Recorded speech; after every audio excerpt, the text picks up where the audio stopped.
Thank you, thank you.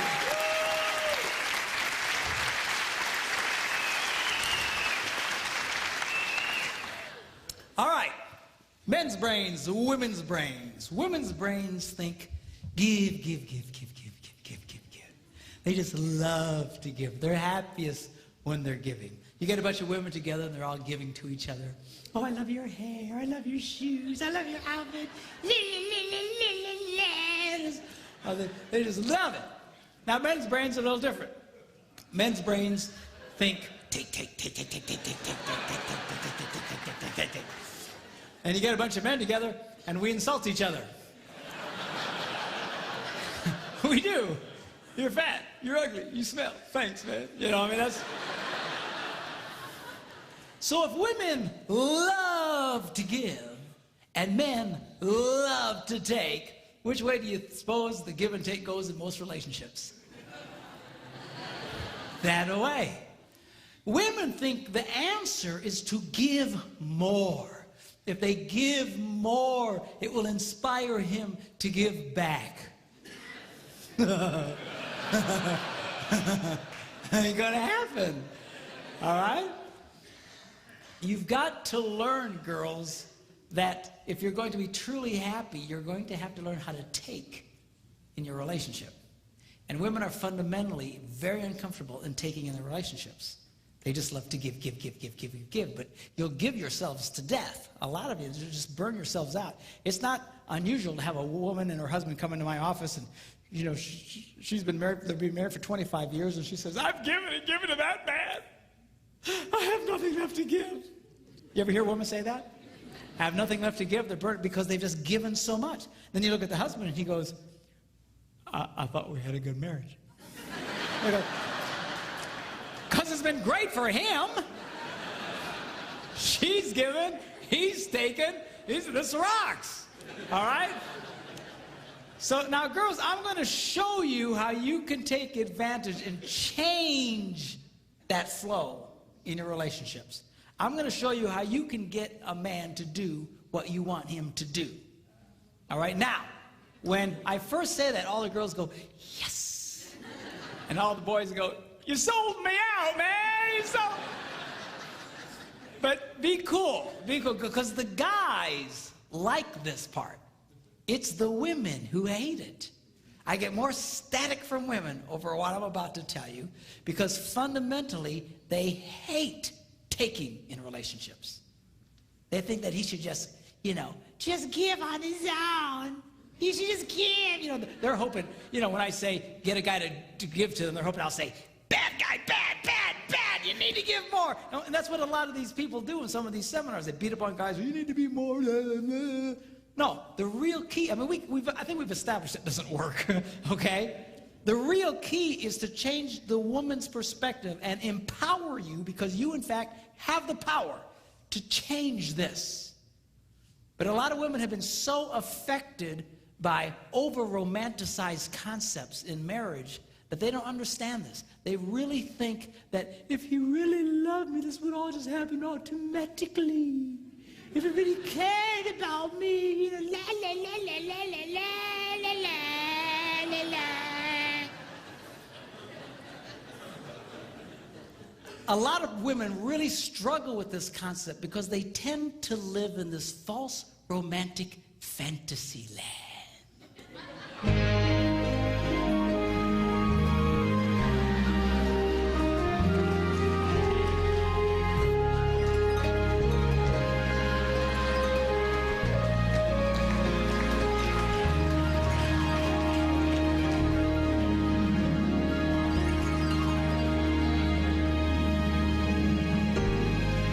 Somewhere over the rainbow.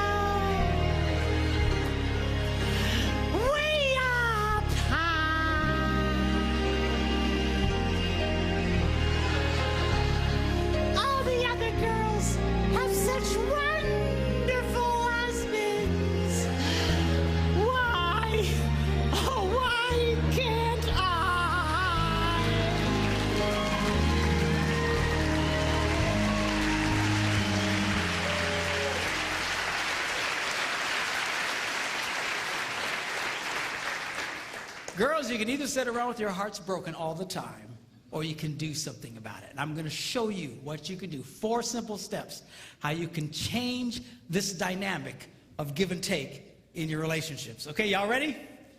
Here we go. Number 1, how to get a man to do what you want him to do. Number 1, you need to ask him more than once.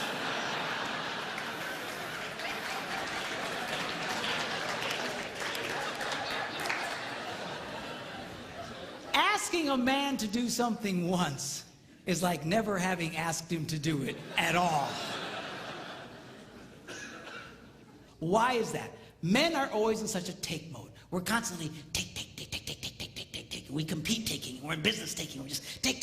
We're just in this take mode. And all of a sudden, his wife will say to him, honey, will you do such and such for me? And his left brain says to his right brain, you hear something?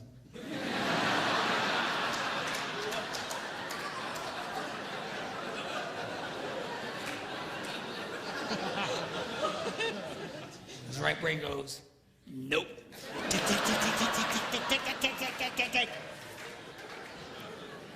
It takes more than once to get through to the boy. Now, a lot of women, they think that, that their husband, they're holding out on them. That we are sitting there intentionally not doing what he asked us to do, just because we're full of hate. But I promise you, when you asked it, it went in one ear, spun around his nothing box, and shot out the other one. And he's doesn't remember jack about what you said. Now, when I was first studying this, I thought, this can't possibly be true. This has got to be inaccurate, because I'm married to a woman who has no problem asking me more than once. She said, honey, will you do such and such for me? I go, no. Come on, sweetheart, do this for me. No. Come on. She's got the thing, she pats my cheeks. You're such a good husband. Do this thing for me. Okay, then I do it. So when I was first reading this, that they were saying women only like to ask one time, I thought that can't possibly be true. And I remember I was in a church in Green Bay, Wisconsin at the time. I was one of several pastors at a large church there. And I before service started, I thought, I'm going to ask some ladies, because this can't possibly be right. So I quick came up to a lady. I said, let me ask you a question. She said, yeah. I said, do you have a hard time getting your husband to do stuff for you? She goes, Pastor, you have no idea. She says, I asked that man to paint the ceiling. That was back in October. It's March. He doesn't do it. He walks in every day. She's just getting mad telling me about it, okay? And I said, okay. I get it. But let me ask you a question. Because remember, I want to prove what I just been reading wrong. I said, let me ask you a question. How many times did you ask him to do it? And she stared at me like a dog at a new dish.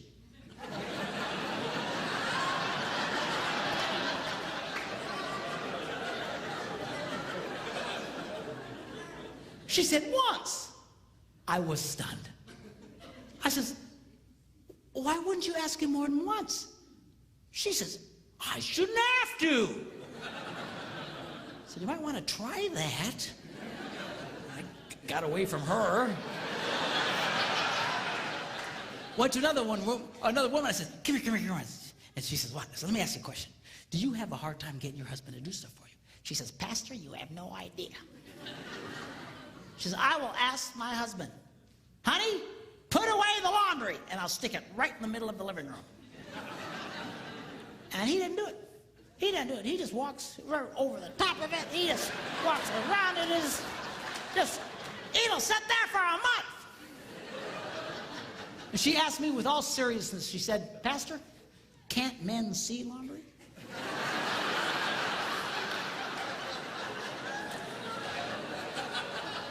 I said, yeah, we can see it. Just doesn't mean a whole lot to us. So she's just getting angry, just tell me about it. So I said, okay, yeah, I get it. But let me ask you a question. How many times did you ask him to do it? And that same startled look. Once. I was amazed. I said, once? Why wouldn't you ask more than once? I shouldn't have to. Time was running out, church was going to start, and I grabbed another lady real quick. I said, come here. She says, what? She said, do you have a hard time getting your husband to do stuff for you? She says, Pastor, you have no... Apparently I'm a complete idiot because I have no ideas. But, yeah, I have no idea. And she goes on to start living out the horrible transgressions of her idiot husband. And I asked the same question. Okay. But how many times did you ask him to do it? Once. I said, why? Why wouldn't you ask more than once? She says, I shouldn't have to. Ladies, are you listening to me? You have to.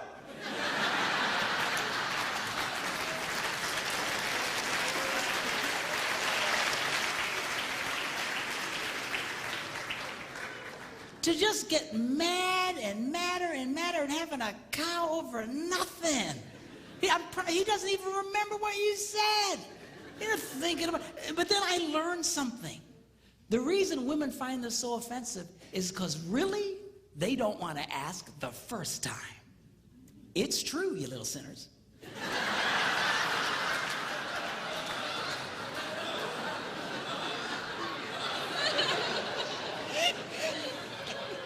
Because over the rainbow, if he really loved me, I wouldn't have to ask.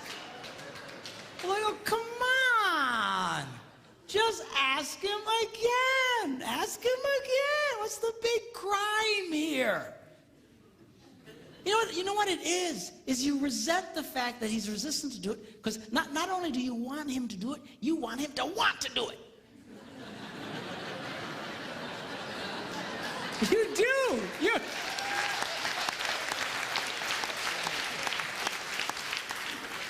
Well, I got news for you. We don't want to do it.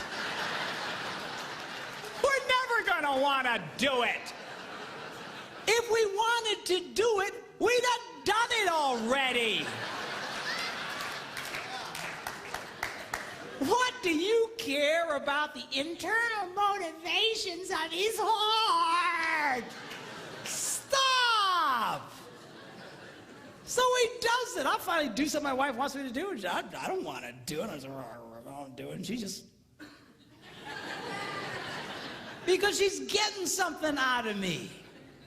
What's with this? Always analyzing the internal motivations of the guy's heart. I mean, getting yourself all kinds of trouble. I was in Germany some months ago doing some seminars for the troops who were rotating out of Iraq with the army. This one lady tells me, she says, you know what? She says, my husband, if there are dirty dishes in the sink, he cleans them and puts them away.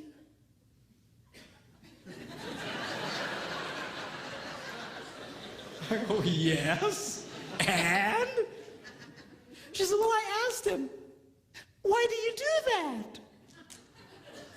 And he said, because I hate dirty dishes. And she started crying. I said, lady, most women think they died and went to heaven if their husbands. Yeah, but I wanted him to say, well, I do it because I love you.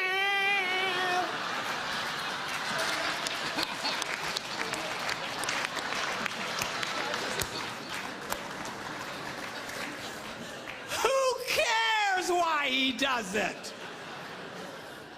Seriously, you've got to let up on this stuff. Leave him alone. Who cares what his motivations are, what his desires? I'll tell you what most men's desires are, is to do nothing.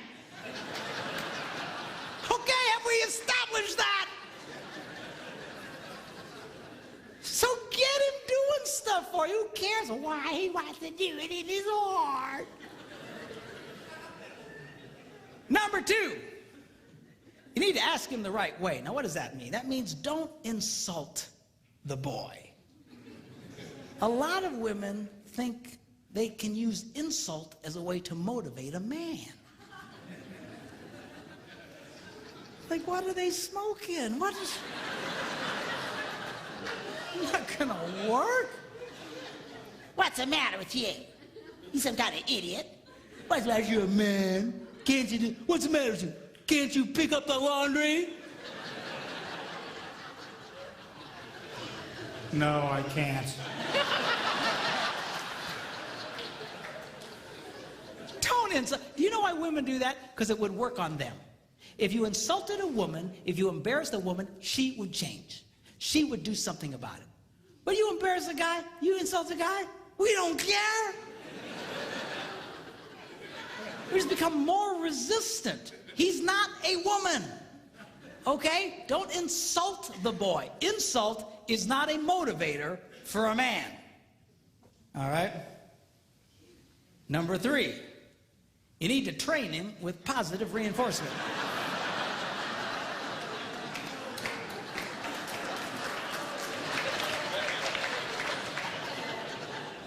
What does that mean?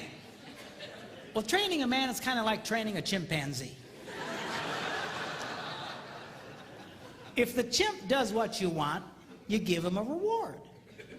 If the chimp doesn't do what you want, you just don't give him the reward. You don't beat the snot out of the monkey. Because then you got a freaked out ape. Every time you come around, he'll just, he'll run away from you. So, well, how does a woman reward a man? Very simply, by appreciating the pathetic things he does. Because men love to be appreciated. And the problem here is that women only like to appreciate unexpected kindness. If it's unexpected, they light up. Oh, oh, oh. But if it's expected, it's like, ah. You know, seriously, I mean, that's, in the beginning of your relationship, that's how he got you to fall in love with you in the first place. See, because unexpected, everything he did was, oh, God, seriously, man, that's how you got her to fall in love with you. She knows you're ugly.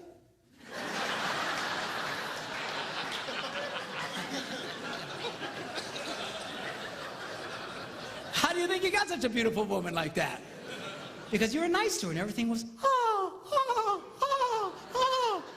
But after 32 years, it's hard to come up with unexpected, man, I'm telling you. But the more you appreciate the kindnesses that he does, the more he wants to do it. Men respond. Men, I'm telling you, they love to be appreciated. Now, give you an example. I was at home, and I had a dirty dish in my hand. I was by myself, and I'd actually gotten trained to the point I could put it away in a dishwasher. And I went up to the dishwasher, and I opened it up, but it was full of clean dishes. And that's a moral dilemma to a man.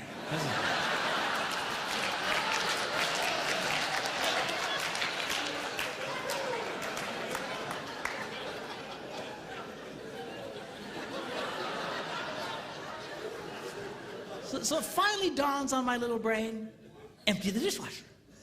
So without being asked, I emptied the dishwasher and I put everything away. And then, of course, I stick around because I want to see what happens.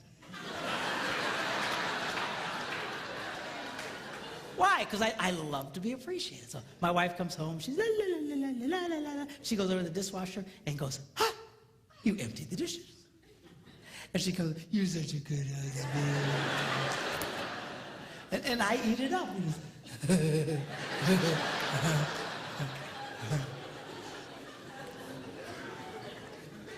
Now, guys, get a clue here. I know it's hard, but she loves unexpected kindness. You need to learn to give her unexpected things, unexpected little things. That's how you can keep a woman crazy in love with you in that way. I told my guys I want to write a book, 365 unexpected things a man can do for a woman. And I thought about it, and I went, 52 unexpected things. We're going to do that every day, you know what? What was I thinking? You know.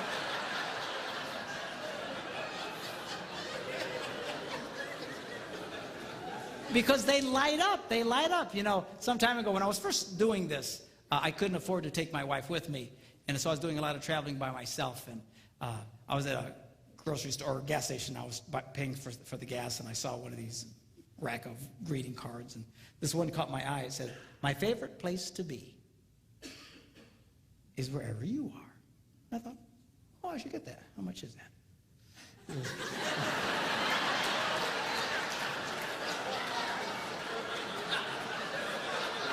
Do you hear these women? The minute I did, oh, you ruined it! You just ruined it! It just, what was the motive of your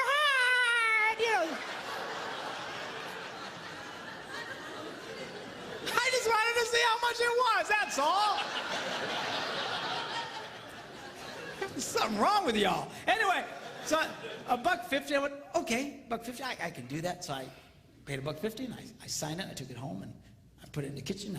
I want to stick around and see what happens. And she eventually comes in and la la la la la la la, and all of a sudden she goes, ah, a card. And she opens it up and it says, my favorite place to be is wherever you are. I got to tell you, boys, it was the best $50 I ever spent in my life.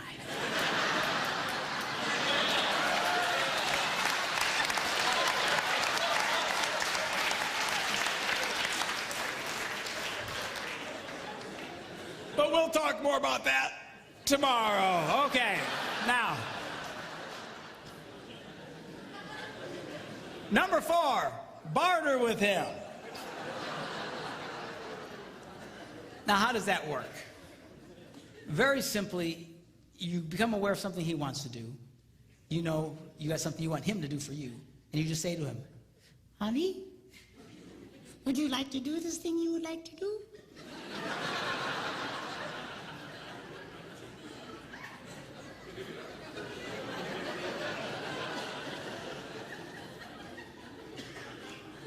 Yeah. Well, do this for me, and you can do that. What's the catch? There's no catch. So now he's doing it. It's a trade out. It's just, you know, so guys like this thing because we know what the rules are. And men are used to bartering. You know, that's why we do what we do in life. That's why we go out and work. I got to promise you, if they didn't pay us, we probably wouldn't do it. You know, I don't care how much you like your job. If they didn't give you the cash, I don't think you'd do the job. It's all part of the bartering system. Men like that, okay? Now, the strongest bartering tool a woman has, we'll talk about tomorrow.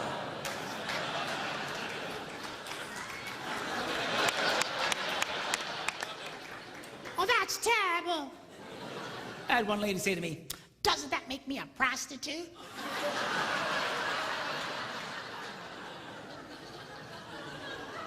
I said, he's your husband, for crying out loud. Women have no idea the power they held over us. Just, they have no idea. I'm telling you, you can get a guy to do almost anything. You just come up to that boy and find something disgusting like cleaning the garage and say, hey, baby, how'd you like that?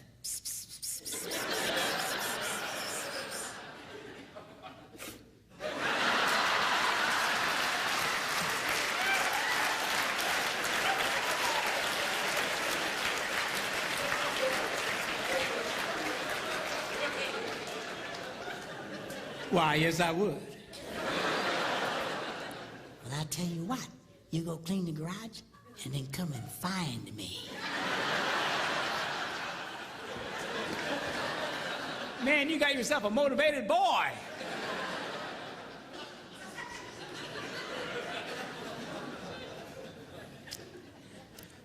I was listening to Dr. John Gray talk along these lines. He's the guy who wrote that book, Men Are From Mars, Women Are From Venus. Really a brilliant guy. And he was telling the story of how his wife came up to him and said, John, take me to the opera. And he said, I don't go to the opera. Hate stupid opera. Dress up like a penguin and go out there. And right there, a lot of you girls would have just went,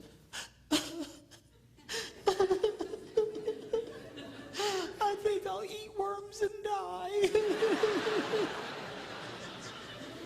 She didn't. She knew about this stuff. She just asked him again later. Hey, John. Yeah? Take me to the opera. No. John. Yeah? Take me to the opera. Okay. So now she's a happy girl.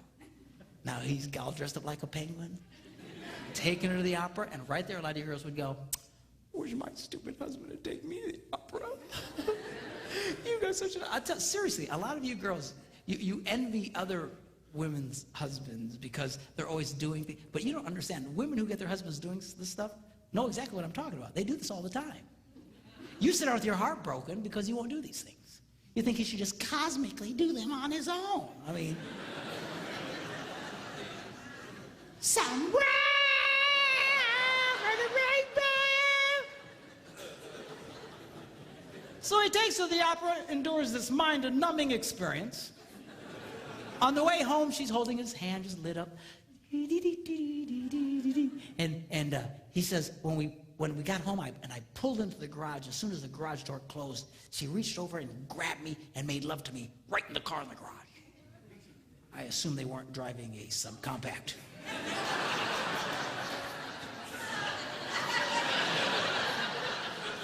You figure it out. But anyway.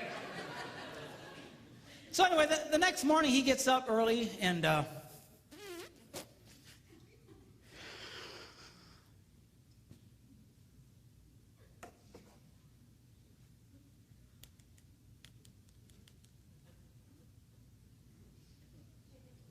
yeah, I was wondering, how much are season tickets to the opera?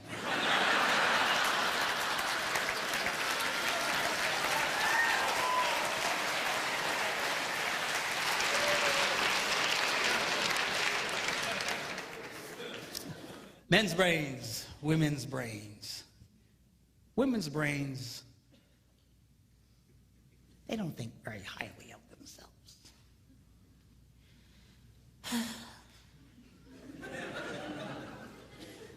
I'm too fat. I'm too tall. I'm too oily.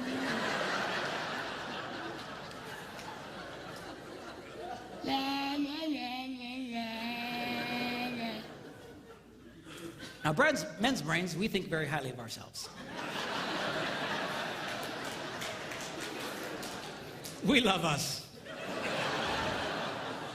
Just ask, we'll tell you. All you got to do is point a camera at a bunch of women and watch them freak. Oh, turn it off, sanctuary. I'm a hideous monster.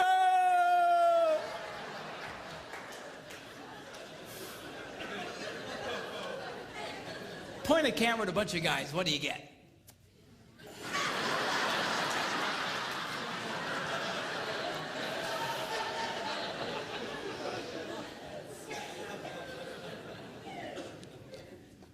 You ever watch a woman walk by a bunch of mirrors in a mall?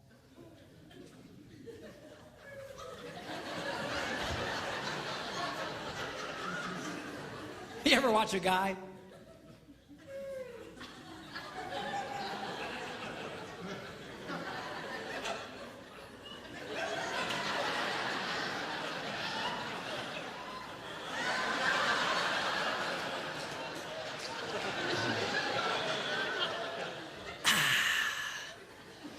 Still got it.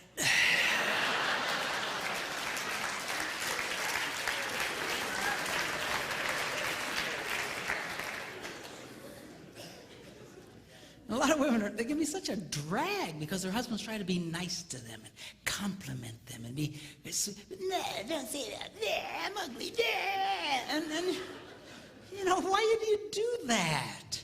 Here's a secret. You want him to like you. Why are you pushing him away? And it's, you know, that's such a drag. Ladies, do you know there are 3 billion women in the world who don't look like supermodels and only 8 who do?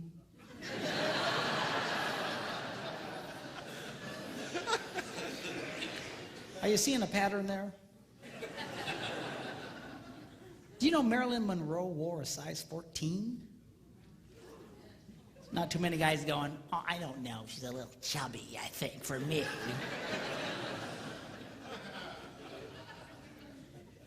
Did you know if Barbie were a real woman, she'd have to walk on all 4s?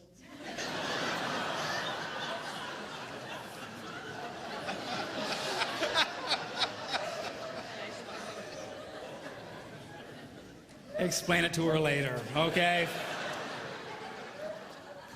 understand. Okay. Do you know the models in magazines, they're airbrushed? Do you know what that means? That means even those women don't look like those women. You're constantly staring at these pictures, comparing yourself to these perfect women. Man, I'd get depressed too. Man, my wife would buy one of those women's magazines. They're like this thick. It's like an encyclopedia. 98% of it are just ads. Pictures of other women. Beautiful, gorgeous, airbrushed women.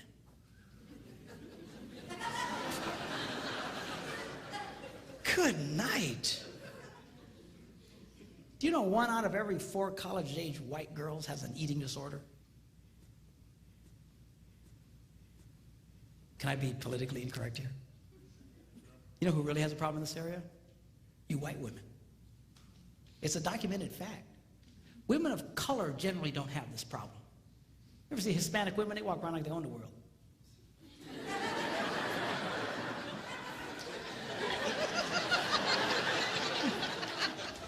Black women, they carry themselves. What are you looking at?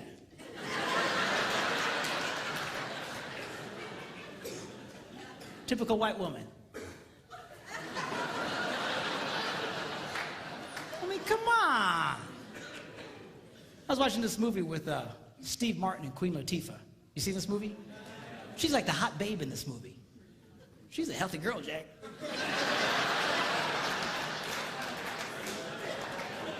She's all over the place. But you know what? She came across as very sexy in that movie. You know why? Girls, men are not looking for perfect women. You know what's attractive to a man? A confident woman. When women carry themselves in a confident way like that, it's very attractive to a man. And you just be who you are. Just carry yourself with confidence. So you're not perfect. So what? Nobody's perfect. Even the perfect women aren't perfect.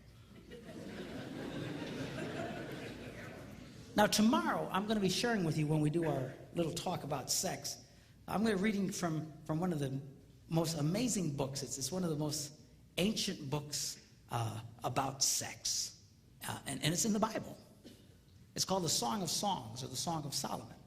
And it's a very sexual book. A lot of people miss it because they're very poetic. They talk about pomegranates and bloom and secret gardens. And people go, man, these people sure are into gardening. What's the deal here? You know, just... No, it's not gardening, okay? It's about sex. We're going to look at that tomorrow. But tonight, I want to just take a quick look at halfway through this book. He describes this woman that he's absolutely crazy about. I want you to see his description of her. He says this. He says, how beautiful your sandaled feet, O prince's daughter. So apparently she had great feet. Your graceful legs are like jewels, the work of a craftsman's hands. So she had great feet, great legs. Your navel is a rounded goblet. So she's got great feet, great legs, but she's got an outie.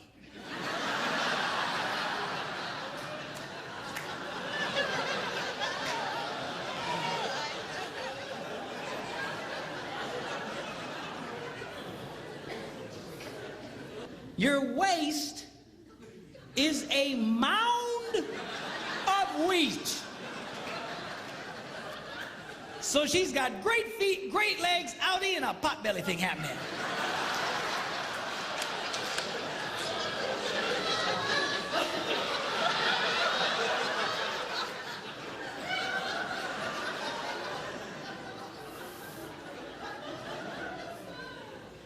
Your two little itty bitty breasts are like two little itty bitty farms. So she's got great feet, great legs, outie, pot belly, and little boobs.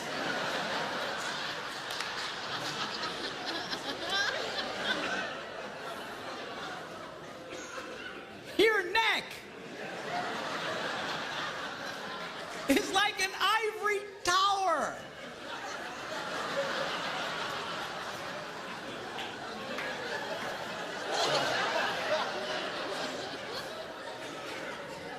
So she's got great feet, great legs, outie, pot belly, little boobs, and a big neck.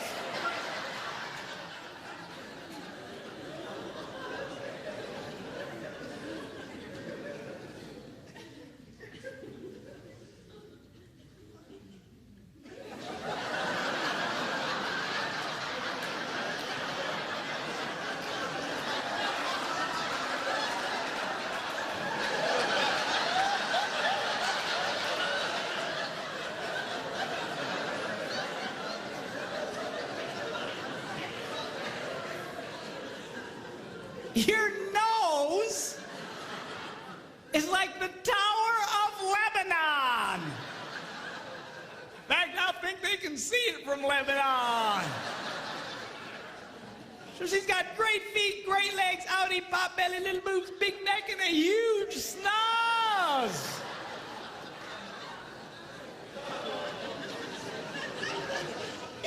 What does he say about her? He goes, oh, how beautiful you are, and how pleasing, oh love, with your delights. He was crazy about this woman. Men's brains, women's brains. Give, give, give, take, take, take, give, give, give, take, take, take, give, give, give, take, take, take. By the way, on this area of give and take, a lot of women have really been, and I'm speaking particularly Christian organizations and Christian women's clubs. You know, they have these Christian women's retreats and stuff. I call them estrogen fests. And they're wonderful. They're great, if you're a woman, I guess. But, you know, a lot of you, I know what they're trying to say, but a lot of you have really gotten bad information, or at least faulty information. This is what's being said in a lot of these. What they're saying is unconditional love demands an unconditional relationship. Unconditional love demands an unconditional relationship. You should do anything for this man. You should just put out for this man. If he wants sex, no matter what, just give it to him. Just la la la la la la la la. It all sounds spiritual and it all sounds wonderful. The only problem is it is patently false. Unconditional love demands a conditional relationship. The Bible is nothing if it is not a one big gigantic list of conditions. Are you hearing me? Well, doesn't God just love everybody? Yeah. Whosoever, God so loved the world that he gave his only begotten son, that what? Whosoever believes. Conditional. You actually have to do something. Yes. You want God to get close to you? You know what the Bible says? What do you have to do? You have, conditions.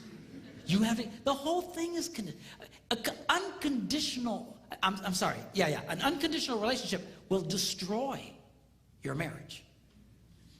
It will destroy any relationship. An unconditional relationship with a child will create a hellion. An unconditional relationship with a teenager, he'll destroy himself and take everybody he can with him. It is not healthy. It is not good. It is not holy. It sounds right, but it is not right. You girls need to get comfortable with this idea of taking in your relationships, putting some conditions. Now, the stronger the relationship, the stronger the conditions can be. You need to be careful. All right? And I know I'm putting a lot of weight on the girls tonight. I'll beat up on the guys tomorrow. But, you know, the stronger the relationship, the stronger the condition. You got to be careful. It's kind of like, you know, if I play hide and seek with my grandsons, you know, you hide behind something, you know, that they can still see you. All right, come and find me. And they'll, you know, you know, you don't play hide and seek with a 2-year-old and run into the basement and hide under boxes. Because he won't get it. He just, you know, so you got to watch the conditions. In a healthy relationship, you can have higher and stronger conditions. But you're not going to get there if you just never require something out of the guy. Okay? And some guys, you know, they don't like any condition. But guys, this is healthy. It's not right for her to constantly be giving to you and never getting anything back. And girls, you can change that, but you got to get comfortable. This is healthy for your relationships to take back. Most guys don't mind you taking back. What we get frustrated with is you expecting us to be like you. We're just going to do this cosmically like you. We're going to somehow interpret your internal feelings, and we don't do that well. Okay? But you've got to, this is a healthy thing for you. I had a lady at a conference just a few weeks ago. She's crying her eyes out. And I said, what's the matter? She says, my husband, he'll never talk to me. I says, never, he never. If he would just talk to me just for a little bit, I'd feel so much better. And she's just crying. I said, how's your love life? Oh, it's okay. I said, let me see if I get this. A man who never talks to you, when he wants sex, you just give it to him. Yeah. I said, well, why do you do that? Well, because I'm supposed to. That's what we're told. I said, sweetheart, you've gotten bad information. Well, doesn't the Bible say we shouldn't deny each other? Of course. But denial doesn't mean, or acceptance doesn't mean you can't have conditions. Here's an example. If you're trying to get a mortgage for your home and the bank calls you up and says, hey, you have been accepted. We have approved your loan. You just need to come sign some papers. And they hang up. Have you been rejected or accepted? You've just been accepted, man. You're excited. Cool, cool, cool. But you have to go do what? Sign some papers. You don't go, stupid bank. They were going to give me that money, but I got to sign papers. I mean, come on. I said, the next time your husband wants to make love to you, you say, honey, I will knock your socks off. But we're going to talk for 5 minutes first.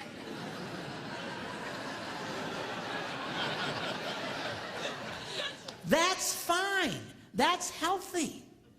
You can do that? Yeah, you can do that. And most guys don't mind. You know, again, get us in that position. Start taking back from us. But again, you got to be careful. You got to be careful. If your relationship's real weak, you can't be demanding real heavy things. The heavier, the stronger the relationship, the tougher you can be. Here's an example. My wife, we have a very good relationship. All summer long, she's been telling me to kill the spiders in the house and in the garage and the outside around the house. We live near water, and spiders love water, and there's spiders everywhere. And I went and bought the poison and stuff to kill them, but I didn't feel like doing it.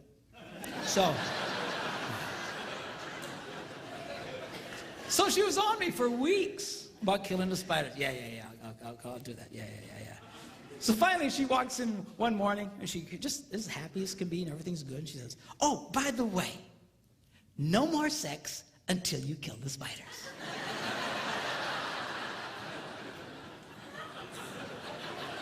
And she walked away.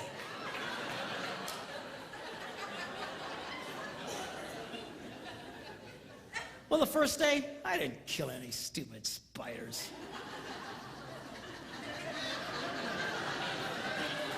Second day, I didn't kill any stupid spiders. Third day, I'm killing every spider within miles of the place. I was killing spiders, you stupid spiders! I sprayed our house, I sprayed the neighbors' houses, man, I sprayed every...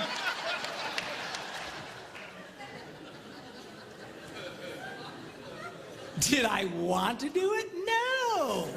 Did she care? Nope. And she's getting stuff out of the boy.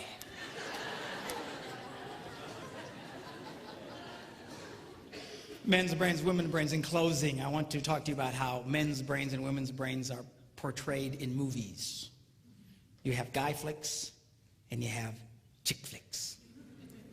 Now, a guy flick is only a guy flick as long as somebody is dying.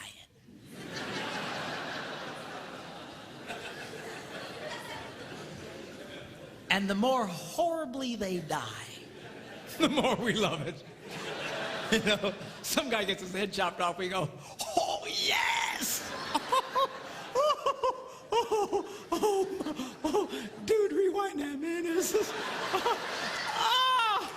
that's gotta hurt.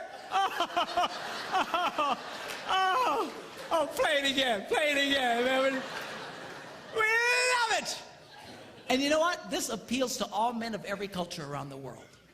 There is something that God put in the heart of every man that just lights up at the idea of living your adventures and conquering your adversaries and going for your dreams.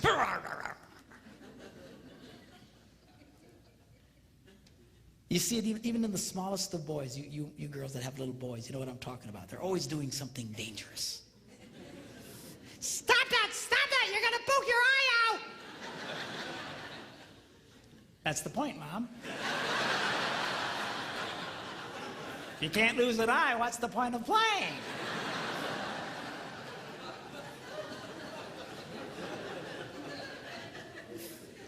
It wasn't a woman who invented football. And we like that. There's something just blesses the heart of a man when he watches one man kick another man's butt. Yeah, yeah! Light up on the inside. Just, we love it! I believe God put that in. I'll tell you, you can't possibly read the Bible and not see that God is a first-class, #1, grade A butt kicker. Not a chance. Even at the end of the Bible, it says someday Jesus is going to come back and he's going to be riding on a white horse and his robes are going to be dipped in the sweetest perfume that he got from Bath and Body Works. Is that what it says? No. Robes are going to be dipped in what? Blood. And all the men go, oh, shit.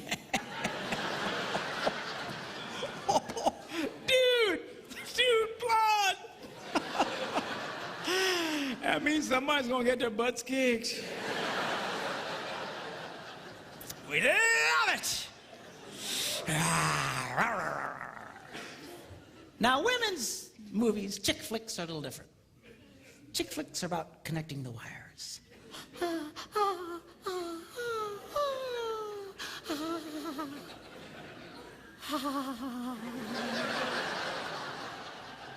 You know, a chick flick can be 2.5 hours of 4 women sitting around a kitchen table talking.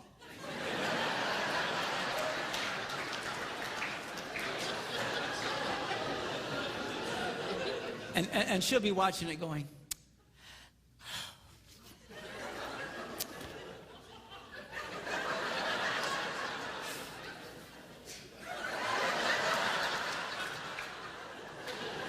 and her husband's watching it with her going, I want to kill myself. This is stupid movies. But she just loves it. And these movies, they appeal to all women of every culture in the world. Why? There's something God put in the heart of every woman that says, connect the wires, connect the wires. It's all about relationships. It's relationships. One of the reasons why married men make more money than single men is that married men become more skilled in their relationships and become more successful in life. They become more valuable to their employers. Because when a man marries a woman, he's marrying a handbook on relationships. It's true. It's absolutely true. Single men remain as they came into the world, clueless.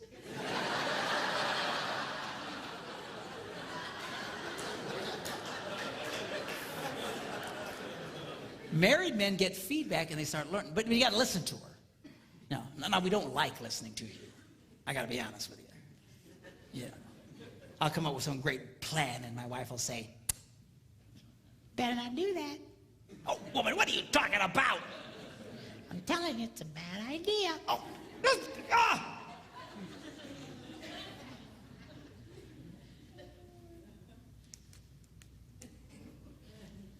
Yeah, you guys. Yeah, we better not do that. Yeah. I just feel it in my spirit.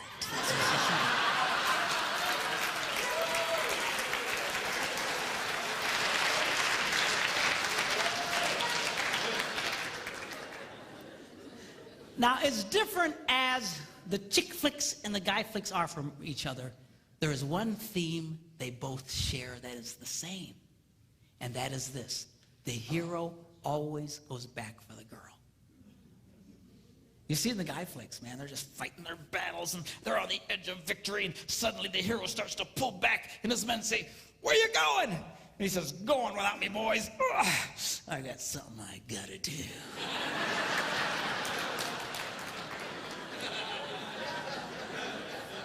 And at great risk to himself, he goes back for the girl, and he rescues the girl.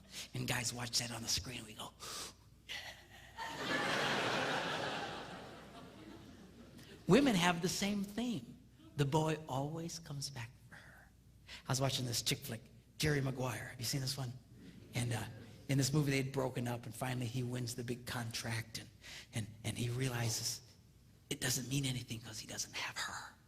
And he quick hops on a plane, and he flies home, and he walks into the house, and she's there with a bunch of her girlfriends, and he walks in unexpectedly, and they all look up, and he goes, oh, hello.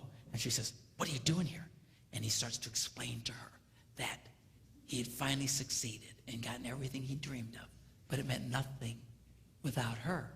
And he said to her that you complete me.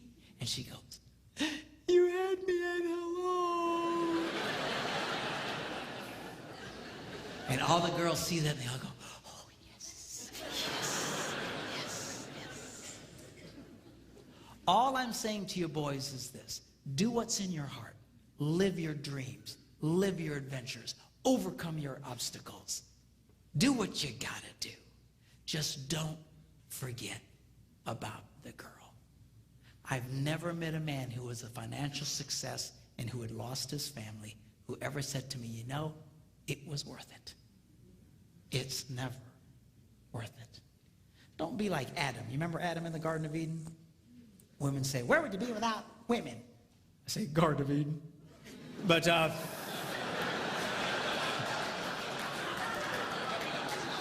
it's just a joke. I know it's not fair. Really, Adam's job was to guard the garden, to take care of the garden. He fell down on the job. When that serpent came around, he should have kicked that thing out on its butt. I don't know if serpents had butts, but they don't now. When God takes care of you, man, I'm telling you, lose your butt altogether.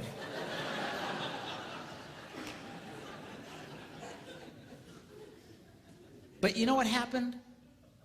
He didn't do anything. So how do you know that? Because if you read the story, Eve listened to this story and then took of the forbidden fruit and then turned and handed it to whom? Adam. Ah, she didn't have to go running through the jungle going, Adam! Where you at, boy? I know you're here. He was right there the whole time. He said nothing. He did nothing. Do you know why? Because he was a coward. He was a coward and the father of cowards. Of men who claim to be men, but they're no more men than the man in the moon. They are spineless jellyfish, impersonators, who are afraid to engage their wives, afraid to engage their children. You, sir, are no man. Don't be like that, Adam. You need to be like the second Adam. You see, the Bible refers to Jesus Christ as the second Adam. The first Adam messed everything up. The second Adam set everything straight. And at great cost to himself, he came back for the girl. He came back for you and for me. That is a man. You need to be like that. Live your adventures, yes. Go for your dreams, yes. Overcome your obstacles, yes, yes, yes. Just don't forget about the girl. Don't get so caught up in your puking little life you forget about her. You start working too late at some point, you just stand up and start heading for the door. All the guys will say, hey, where are you going? Just say, go on without me, boys. I got something I gotta do.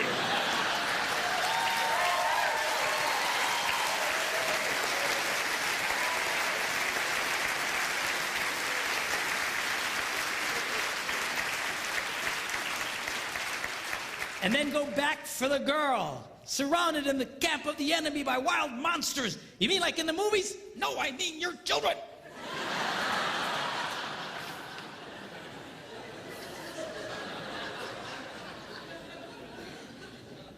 All I'm saying to you is do what's in your heart. It's in the heart of every man here, and it's in the heart of every woman here. Don't forget about her. Don't neglect her. Do what you need to do, but make sure that you go back for the girl. Are you glad you came tonight?